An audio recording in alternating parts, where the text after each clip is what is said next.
run a group called Crosses for Losses. It's me, myself, and I. 23 crosses. Greg Zanis started making them Sunday night. Worked through the night and, till I got them built. I think it was 30 some hours. And then got my truck and came down here and got all the names. I got here this morning at 2 a.m. and by 4 o'clock I had all the names actually put on each of the crosses and correct spelling, correct ages. He hasn't stopped working on them since Sunday night at 10 o'clock. I find it better just to keep moving. Each one handcrafted and meticulously made. I cut them out and I sand them, of course, and I give them 2 coats of paint. And then I make the hearts individually for these. And of course they get 2 coats of paint on them too. But they don't mean anything until they have a name on them. Because that's the whole reason he is here, for these victims and their family. Because he says he knows the pain that they feel. My best friend and my father-in-law was murdered January the 15th, 1996. His hard work brings a sense of peace to these families and the community. But the trips are not always easy for him. I just cry too much because nobody should lose a 6-year-old like this. And I have a hard time when I'm in town, and luckily I can leave. But I leave a piece of my heart behind every time I go someplace. It's not the wood, it's the family members that I'm going to be meeting here. I know what I'm in for. I've done this before. I may look strong, but it's got to be the toughest thing that anybody could ever do. I just feel that, somebody has to show love in this country. In Lee County, Hannah Ward, WBRC, Fox 6 News, on your side.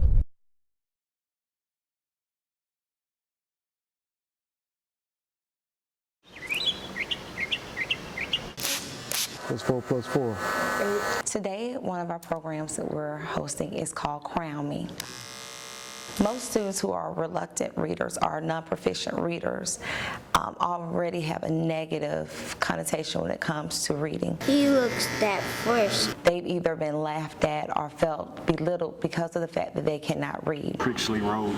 Princely Road. Crown Me is an effort to change or replace that feeling of despair or nervousness when they have to read. They are thousands of black angels. Crown Me is such an awesome program. When it's your turn in the chair, you stand at attention. I love that it puts books into the hands of young black boys. There's a dude to the left of you that help them to see themselves in the books. It's amazing with a tight fade. They need to see people that look like them inside of those books.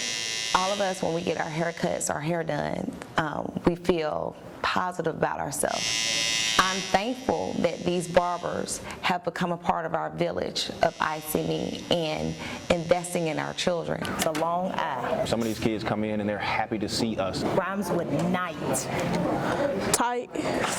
For us to be able to come and give them a haircut for free, all they have to do is read to us. I do that every day of the week. To keep the fine hair off of your neck. They're planting seeds now. They're developing a relationship with these young men, and the young men respect them like they have already come in. They say, okay, I want that barber, because that's the one. They're already developing that relationship with these young men at this age, and that's a great thing. So it sounds like you got good leadership skills. I think with them seeing themselves in the book, it's a very good way to have them to read. And I mean, it's a great program. I love it.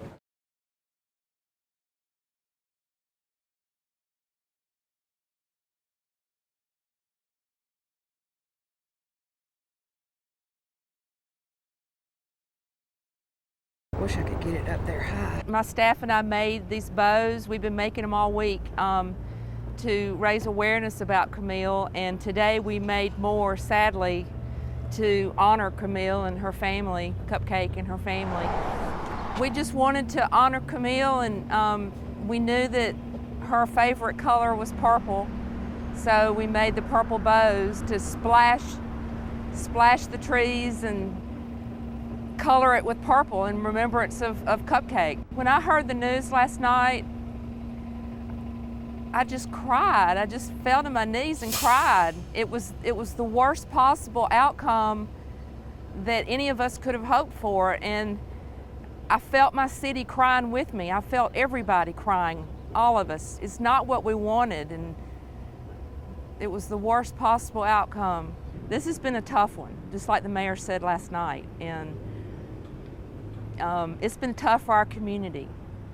It's been tough for me personally, and it's been tough for me as a parent, as a grandmother. It's tough for all of us.